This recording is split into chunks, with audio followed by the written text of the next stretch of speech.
Mesdames et messieurs, ce soir, on va commencer par un jeu, ou finir par un jeu. Est-ce que ça vous convient? Génial, on dirait qu'il y a 5 personnes dans la salle. On va la refaire avec un peu plus d'enthousiasme, parce que le jeu demande de l'interactivité. Donc, on va commencer ou finir par un jeu. Est-ce que ça vous convient? Bien. Alors, pour ce jeu, je vous invite déjà à vous installer confortablement. C'est important. Prenez une grande inspiration et détendez-vous. Ça, c'est pour moi aussi. Bien. Maintenant, je vous invite à prendre votre main droite. Théoriquement, c'est l'opposé de la mienne. À la lever comme ceci. Je vois qu'il y en a qui ont déjà compris. Écartez les doigts. Levez-la un tout petit peu plus. Écartez bien les doigts. Et maintenant, pointez votre index vers le ciel. Faites un pistolet. Et maintenant, faites un cercle. Et regardez votre cercle. Et essayez de le rendre aussi parfait et rond que possible. Concentrez-vous là-dessus. Et maintenant, regardez-moi et en même temps que moi, prenez votre cercle et placez-le maintenant sur votre menton. Il est ici votre menton, non? Je vous ai eu. Eh bien là, on a 3 types de joueurs dans cette salle. Le premier type, ça a fait « Waouh !» Vous êtes déjà prêts à jouer la partie. Trop bien. Le deuxième type, ça a fait « Non mais attends, il est là mon menton. Essayez de m'arnaquer là, attends, il y a un truc qui se... » Rassurez-vous, on va quand même pouvoir jouer ensemble. Puis il y a les derniers, ça a fait ça. Je bougerai pas, donc je sais pas ce qu'elle va faire. Hein, vous vous reconnaissez. Rassurez-vous, on peut quand même jouer ensemble. Donc, là, par ce jeu, ce que je voulais vous faire ressentir, c'était tout simplement une émotion. Que ce soit du rire, du fun, de la perplexité peut-être. Parce que je sais pas vous, mais moi, toute ma vie, on m'a dit qu'il fallait me battre. Alors j'ai pris mes armes, j'ai mis mon armure, et je me suis battue. Jour après jour. Ça m'a amené à plusieurs questions. D'abord, à un moment donné, je me suis dit, j'ai plus envie de me battre. Non pas parce que j'ai perdu ou que j'ai abandonné, mais parce que c'est fatigant de se battre tout le temps. Et j'avais envie de m'amuser. Un peu plus.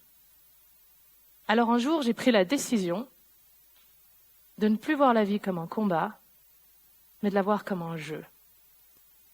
Et là, tout a changé. Alors ça s'est pas fait du jour au lendemain. Bien sûr que non. Il y a d'abord une première question que je me suis posée. C'est un enfant de 4 ans. À partir de quand, à quel moment, il va voir la vie comme un combat? À quel moment il va arrêter de vouloir simplement, en se réveillant, explorer, découvrir, jouer? Bonne question, hein? Est-ce que c'est l'éducation? Est-ce que c'est l'école? Est-ce que c'est la société? Est-ce que c'est le travail? Est-ce que c'est les responsabilités? Alors, j'ai pas tout à fait la réponse à cette question, mais je peux vous raconter en tout cas comment moi j'en suis arrivée à stopper ce process. J'avais 21 ans, en 2010. Attention les photos, je ressors les vieux dossiers.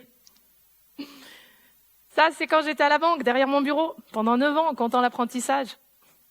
Je me battais tout le temps. Ça, c'était la journée. Je devais faire des performances, faire du chiffre. Par contre, le soir, j'avais une autre vie. Je m'éclatais au Laser Game Evolution et je faisais partie de l'équipe suisse. Oh, c'était trop bien. Et le week-end, j'étais animatrice au centre Laser Game Evolution de Villeneuve. S'il y en a qui sont déjà venus, j'étais là. C'était génial et extraordinaire. Là, j'ai découvert que j'aimais m'amuser et que j'aimais entraîner les gens. Ça n'a pas suffi à me faire arrêter la banque pour autant, parce qu'il faut bien vivre quand même.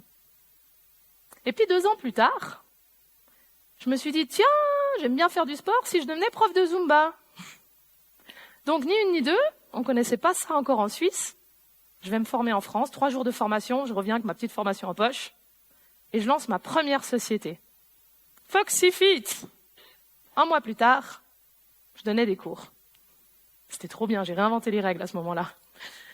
Puis bon, comme dans la vie, il y en a toujours un pour vous dire que vous faites les choses de travers. J'ai eu une personne qui est venue vers moi, prof de fitness, et qui m'a dit « T'es bien gentil avec tes 3 jours de formation, mais nous, on fait 6 mois de formation, puis on donne des cours, et toi, t'en fais 3, et tu prends nos clients. Et en plus, tu sais pas quel muscle on travaille. » Ok, là, je remets mon armure. Puis je lui dis « Ok, je vais faire la formation, vas-y, c'est bon. » Ni une ni deux, je fais la formation, je deviens prof de sport. J'ai eu un bébé entre deux. Et donc, du coup, je me lance, je continue avec FoxyFit, ça marche très bien. Et cette même année, je découvre à travers FoxyFit que j'aime entreprendre, mais que j'aime aussi partager avec les gens. Au laser game aussi, ça continue, mais ça va toujours un petit peu plus loin. Et cette même année, je fais une rencontre. Mesmer.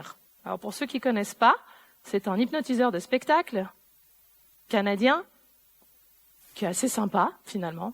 Je faisais partie des sceptiques, je vais à un de ses spectacles et là, je vis l'aventure. Et waouh, je vis quelque chose de tellement fort, mais tellement fort, que pendant 3 jours, j'arrivais plus à penser à autre chose. Alors, est-ce qu'il m'avait hypnotisé ou pas? Peut-être un peu. Mais dans tous les cas, surtout, je me suis dit, tiens, si je faisais de l'hypnose, c'est trop bien. Cassons les règles, après tout. Pourquoi pas? Rien ne me prédestinait à ça. Et donc, ni une ni deux, je vais sur YouTube, je m'auto-forme, et une semaine après, je lance. Tadam! Alors, on voit pas toute la photo, mais en gros, j'avais un petit panneau comme ça pour faire de l'hypnose de rue. J'allais à Ouchy. Et je commençais l'hypnose de rue. Et une année plus tard, ou même pas une année plus tard, je lançais ma société Infinity Hypnose, 2e société, où là, mon but, c'était de faire et de l'hypnose de spectacle, et de la formation en hypnose, et en même temps de m'amuser un petit peu. Mais comme il y en a toujours un qui est là pour vous casser les nénettes, il y en a une qui arrive vers moi un jour et qui me dit « T'es bien gentil avec ton hypnose de spectacle, mais t'as pas de formation en hypnothérapie. » Bon, je remets mon armure et j'ai fait une formation en hypnothérapie. Comme ça pouvait justifier mon hypnose de spectacle. Alors ça changeait pas grand-chose, si ce n'est que j'avais un papier cette fois. Bref, donc du coup, j'ai continué. Mais il me manquait toujours un truc. Ça, c'était chouette, c'était les week-ends et le soir, mais la journée, j'étais quand même toujours derrière mon bureau à faire du chiffre. Et un jour, il y a eu un élément déclencheur. J'ai fait rentrer 4 millions à la banque. Alors pour un banquier, quand on fait rentrer 4 millions à la banque, ça fait qu'à la fin de l'année, on se dit qu'on va se payer des belles vacances. Un bon bonus, quoi, en gros. Sauf qu'à la fin du mois, mon responsable m'annonce que malheureusement, pour des raisons techniques, ça ne comptera pas dans mes chiffres. Alors là, j'ai cru que j'allais exploser ce jour-là. Mais surtout, j'ai réalisé, et là je me suis dit, mais attends Steph, à quel moment t'es devenue une personne qui court autant après l'argent? À quel moment l'argent te met dans des états pareils? Il y a un truc qui cloche là, il y a quelque chose qui ne va plus du tout. Et il faut savoir qu'une année auparavant, je m'étais inscrite sur le site du Club Med, mais vraiment par hasard, ou plutôt un petit signe de la vie. Et je m'étais inscrite au cas où tout d'un coup ils recherchaient des géofitness pour au moins savoir et être informés. Je n'ai jamais rien reçu.